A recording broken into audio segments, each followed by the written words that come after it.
perang akan usai.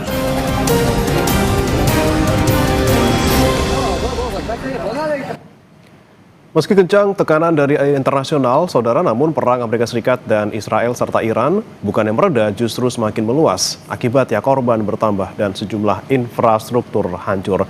Lantas apa indikatornya perang bisa berhenti? Kita akan bahas bersama dengan Guru Besar Politik Timur Tengah UIN Jakarta, Syarif Hidayatullah, Profesor Ali Munhanif. Selamat pagi, Prof. Ali. Ya, Prof. Ali, untuk audionya bisa dibuka terlebih dahulu, Prof. Ya, selamat pagi Mas dan para pemirsa di manapun berada ya. Baik, Prof. Ali, kalau kita melihat mungkin kondisi perang antara Amerika Serikat, Israel, dan juga Iran belakangan ini, kemudian intensitas serangannya, kemudian narasi-narasi yang dikeluarkan oleh kedua belah pihak seperti itu. Anda melihatnya ini tanda-tandanya perang bakal berhenti karena mereka semuanya sebenarnya sudah lelah dan ingin mengakhiri, tapi gengsi, atau memang masih perangnya akan berlanjut terus nih, Prof? Dalam perhitungan apa yang kita lihat perkembangan setiap episode peperangan sekarang ini, hampir bisa dipastikan bahwa perang ini akan berlangsung lebih lama dari yang diduga baik oleh Trump, Netanyahu maupun oleh Iran sendiri. Jadi kalau kita lihat narasi yang dikembangkan terutama oleh Donald Trump, kelihatan bahwa motif untuk menyerang Iran selalu berubah. Pada awalnya adalah untuk demobilisasi atau deterrence program nuklir untuk perdamaian dari Iran. Lalu kemudian yang kedua berkembang menjadi regime change, yakni merubah pimpinan nasional dan keinginan untuk membunuh pimpinan tertinggi Iran, Ayatollah Ali Khamenei. Lalu kemudian belakangan lalu berubah lagi menjadi aspek-aspek ekonomi dari peperangan. Nah, disitulah sekarang ini kelihatan bahwa efek ekonomi dari peperangan yang digencarkan oleh Iran dan Israel semakin lama semakin muncul ke permukaan, menimpa berbagai negara yang mulai mengeluh tentang adanya krisis BBM atau krisis energi yang dipicu oleh ditutupnya Selat Hormuz oleh Iran. Ini tampaknya akan menjadi cara bagi kita semua bahwa dengan perkembangan perang yang semakin tidak menentu ini, mestinya dunia internasional terpanggil untuk selalu memberi tekanan, membangun web of pressure terhadap Amerika Serikat khususnya, lalu kemudian Donald Trump dan juga Israel untuk mempelopori maju ke perundingan. Tanpa itu kita akan berakhir. Nah, kita tidak mungkin berakhir. Karena itu saya menduga jika serangan militer demi militer ini diteruskan, paling tidak kita membutuhkan waktu sekitar ya mungkin 8 sampai 12 minggu begitu katakanlah, untuk bisa memastikan melihat episode yang berkembang terus itu perang akan berakhir. Tapi berakhir Prof, bukan dalam pengertian kalah menang ya, tapi pada dasarnya adalah kedua belah pihak harus maju ke perundingan yang difasilitasi oleh organisasi-organisasi internasional misalnya, entah itu PBB, tapi jika PBB tidak mungkin, maka organisasi-organisasi perdamaian regional seperti Liga Arab, OIC, atau bahkan mungkin juga Asia Tenggara bisa mengajukan satu proposal yang merupakan terobosan dari konflik yang tak berujung ini. Disitulah saya percaya bahwa ukuran-ukuran yang bisa kita tempatkan antara 8 minggu sampai 12 minggu itu angka realistik, ukuran yang realistik untuk bisa melihat bahwa baik Trump maupun Israel mendapat tekanan yang luar biasa dari internasional. 8 sampai 12 minggu adalah, ya Prof. Tapi kemudian ini memang itu paling mungkin, apalagi setelah kita dengar ya misalnya Trump setelah kehilangan berbagai fasilitas pangkalan militer di Timur Tengah, hampir 7 pangkalan militer yang berdekatan dengan Iran sekarang menderita kerusakan yang sangat parah dan bisa dipastikan tidak bisa berfungsi. Amerika Serikat lalu mengambil atau mendeploy sejumlah fasilitas rudal dari Korea Selatan untuk bisa ditempatkan di Timur Tengah. Lalu kemudian berencana mengirimkan atau mobilisasi pasukan tempur yang diambil dari dalam negeri untuk ditempatkan di Timur Tengah sekitar 2.500 pasukan begitu untuk bisa dideploy Timur Tengah. Dugaan saya persiapan perang darat akan dimulai. Tetapi melihat respon Iran yang semakin lama semakin menunjukkan dia tidak mungkin ditaklukkan dalam waktu dekat, maka saya menduga 8 minggu, atau itu berarti 2 bulan, atau sampai 12 minggu, 3 bulan, itu adalah perkiraan saya kedua belah pihak ini mengalami tekanan yang luar biasa dari internasional, lalu kemudian kelelahan secara kekuatan militer, pada saat yang sama juga keinginan untuk berunding dalam meja perundingan tentang apa yang sebenarnya mereka inginkan antara Iran dan Israel. Oke, opsi antara perundingan ataupun diplomasi sepertinya kalau sekarang kita lihat seperti mustahil gitu ya Prof ya. Apakah di dalam waktu 8 sampai 12 minggu ini mereka kemudian bisa berunding ataupun mengakhiri perang? Ini karena tekanan internasional atau memang tekanan dari mereka sendiri? Mereka sudah kehabisan sumber daya ataupun sumber energi mereka kemudian dibombardir. Seperti apa kemudian nanti kira-kira penyelesaian dari konflik ini, Prof? Itu yang saya baca dari berbagai narasi yang dikembangkan oleh baik Trump maupun Iran. Ya. Iran mengatakan bahwa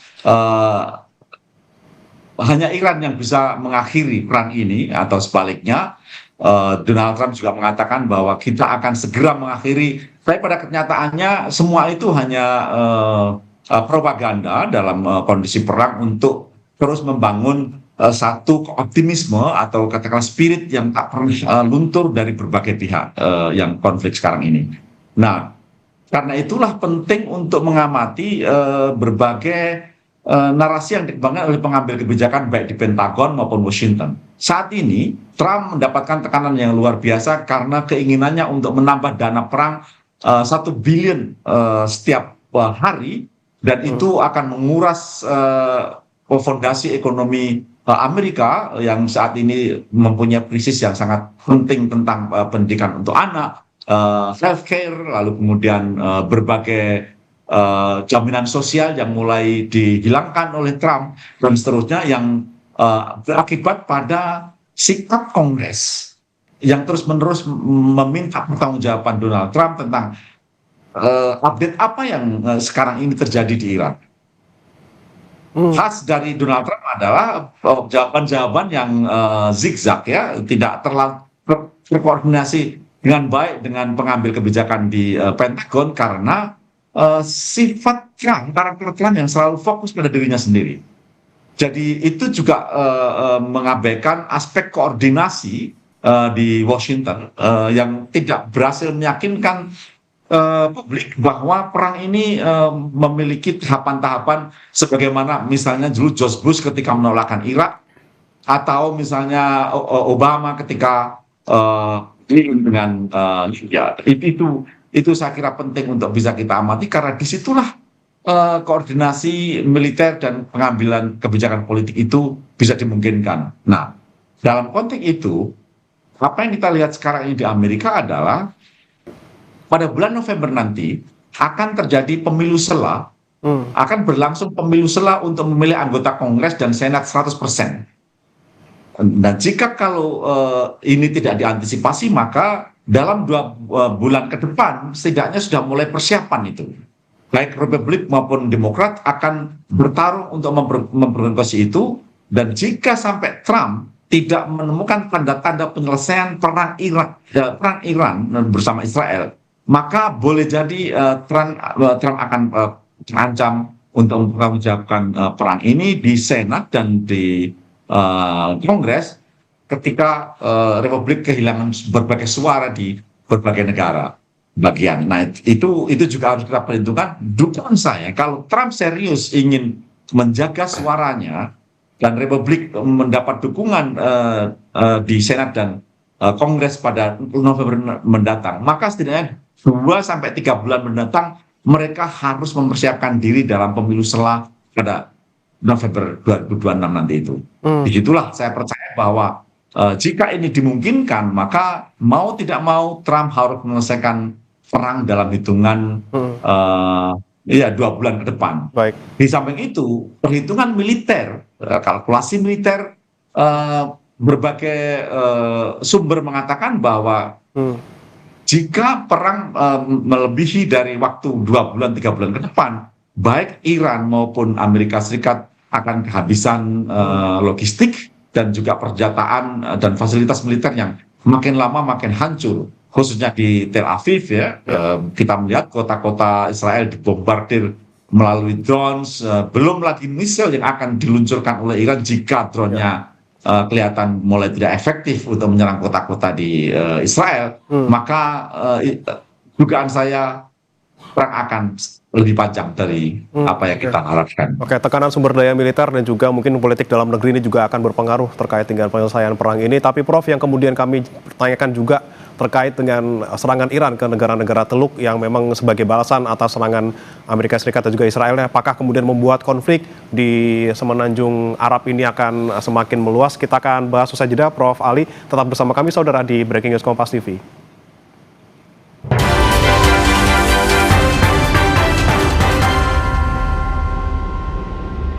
Keserakahan menjadi bencana.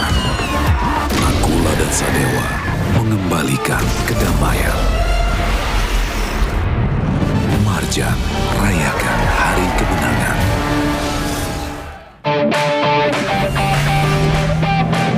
Bagi yang terbaik saat berlibur bukanlah destinasinya, tapi momen kecil di perjalanan yang bikin liburan makin berkesan. Di Be Quick, kami memberikan servis maksimal hingga detail terkecil di mobilmu.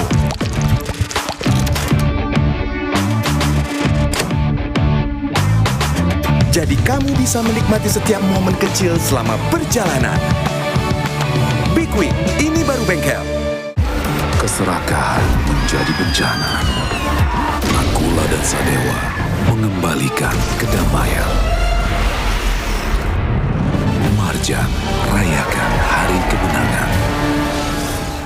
Today, kamu dulu dilahirkan, bukan di-download. Gangguan utamanya ini, setan gepeng. Jaga mata, jaga pikiran, jaga telinga, Bu. Di saat Quran kita jadikan pedoman, hidup selamat dunia akhirat. Wattaquhu. Coba baca. Dengan total 66 maka pemenangnya. Kalam Hati Safari Ramadan Minggu 15 Maret pukul 1 siang di Kompas TV. Dipersembahkan oleh Kopi Luwak mengucapkan selamat menunaikan ibadah puasa. Keserakahan menjadi bencana. Nakula dan Sadewa mengembalikan kedamaian.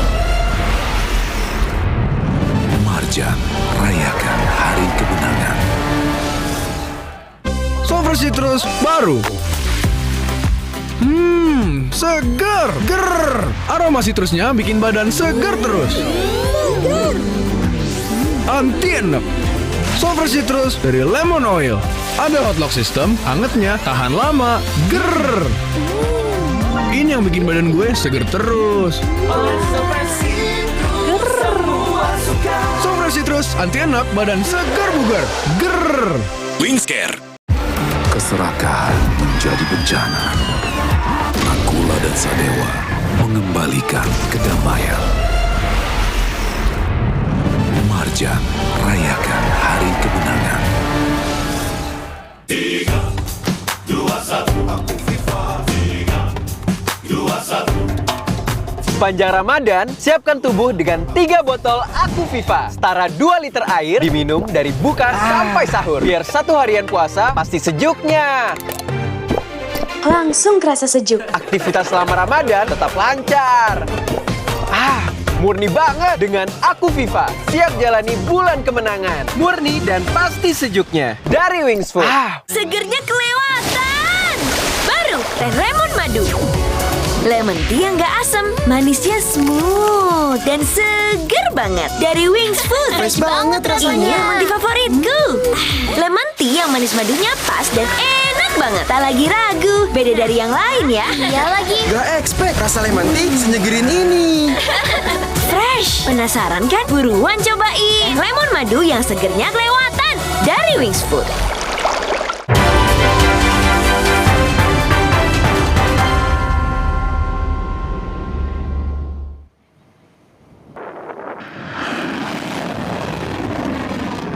Kembali bersama kami di Breaking News Kompas TV, saudara, dan kita juga masih bergabung bersama Profesor Ali Munhanif, Guru Besar Politik Timur Tengah UIN Syarif Hidayatullah Jakarta.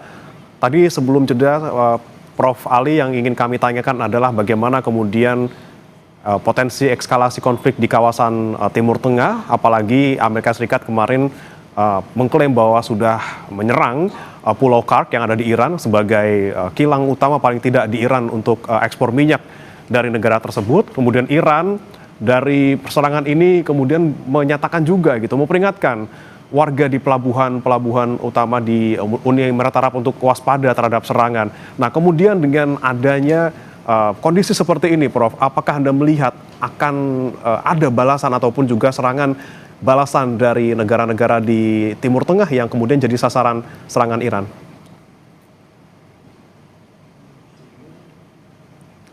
Prof, untuk audionya boleh dibuka kembali, Prof? Di sinilah sebenarnya yang kita lihat bahwa masing-masing pihak menghindarkan diri dari menampakkan atau menonjolkan dimensi political ekonomi internasional dalam perang ini. Jadi dimensi itu adalah bahwa jangan sampai dunia internasional terganggu dengan perang ini, karena itu sejak awal disampaikan oleh Trump dan juga Netanyahu bahwa dalam hitungan hari atau minggu kita akan selesai perang, yakni target utamanya tentu saja adalah membunuh Ali Khamenei. Tapi kita lihat bahwa dimensi ekonomi politiknya tidak bisa dihindari, yakni terganggunya jalur suplai minyak di seluruh dunia, khususnya yang melewati Selat Hormuz. Kita harus paham betul bahwa Timur Tengah, Iran dan sebagian yang melewati Selat Hormuz itu menyumbangkan setidaknya 15% dari kebutuhan minyak dunia. Itu berarti bahwa sangat vital. Nah, karena itulah sebenarnya jika memang dimungkinkan, maka yang dibutuhkan tidak harus mengganggu ekonomi dunia. Melihat perkembangan yang terjadi, khususnya ketika Trump merasa tidak nyaman, ya, betul-betul terganggu dengan ditutupnya Selat Hormuz, ternyata lalu kemudian membalas dengan mengebom sejumlah instalasi minyak di Iran, yang boleh jadi itu merupakan sumber suplai dari minyak untuk negara-negara semacam China, Rusia maupun yang lainnya. Nah, jika Iran membalas dengan mengebom minyak itu di instalasi misalnya di Timur Tengah semacam entah itu Dubai, entah itu Arab Saudi, atau juga mungkin Oman, Bahrain, dan seterusnya, terbayangkan efek ekonomi dari perang ini terhadap dunia global. Nah, dalam konteks itulah sebenarnya Iran sampai sekarang ini tidak menunjukkan hal itu, karena semata-mata karena jika itu dilakukan, bukan tidak mungkin semuanya juga akan kolaps, akan terganggu, baik itu untuk kepentingan ekonomi dalam negeri maupun kepentingan perang itu sendiri.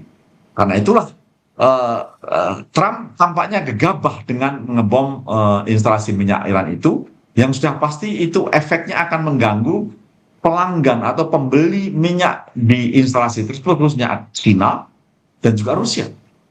Tapi Prof, cara-cara ancaman dari Amerika Serikat seperti ini dengan menyerang Pulau Kark ini, apakah kemudian akan direspon Iran dengan menyerang fasilitas minyak yang mungkin terkait dengan Amerika Serikat? Dan tadi kata Prof bisa membuat justru semakin meluas konflik ini dan juga membuat suplai energi semakin terbatas, Prof.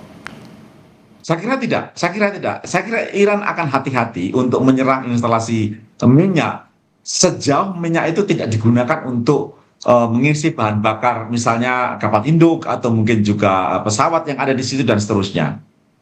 Karena itu akan mengakibatkan Iran juga akan menjadi problematik. Nah, sampai sejauh yang kita amati sekarang ini Iran masih fokus pada pertama instalasi infrastruktur militer di Timur Tengah maupun kota-kota di Israel, termasuk Tel Aviv, lalu kemudian Haifa dan seterusnya. Nah, pada tingkat itu kita masih berterima kasih untuk Iran, ya, karena saat ini efek ekonomi dari perang sudah melanda dunia global, khususnya naiknya bahan aftur, bahan bakar untuk pesawat yang sudah mulai menimpa sejumlah maskapai penerbangan di Eropa. Saat ini penerbangan di Eropa sudah mulai meng-cancel timing yang dalam waktu dekat akan terbang dan seterusnya memindah karena naiknya aftur. Dan kalau itu terjadi sampai 1 minggu ke depan, Anda bayangkan itu, Indonesia setidaknya akan memberangkatkan jamaah haji pada 1 bulan setelah Lebaran. Itu berarti kloter pertama itu diperkirakan akan berangkat 1 April. Kalau sampai harga tiket pesawat naik, bayangkan itu apa yang akan terjadi pada tentunya efeknya akan kemana-mana Prof ya, dan kita harap Iran juga tidak terprovokasi dengan apa yang dilakukan oleh Amerika Serikat untuk tidak membalas lagi fasilitas energi milik Amerika Serikat di negara lain. Kita harapkan semoga konflik ini meleset tadi dari prediksi Prof Ali, semoga tidak sampai 8 sampai 12 minggu. Kita harapkan semoga segera berakhir. Terima kasih Prof Ali Mun Hanif, Guru Besar Ilmu Politik Timur Tengah UIN Syarif Hidayatullah Jakarta, sudah bergabung bersama kami di Breaking News Kompas TV. Selamat pagi Prof Ali. Selamat pagi, terima kasih Mas Kebetulan. Dan saudara, kami akhiri Breaking News Kompas TV kali ini. Saya Bremana Tenaya, sampai jumpa.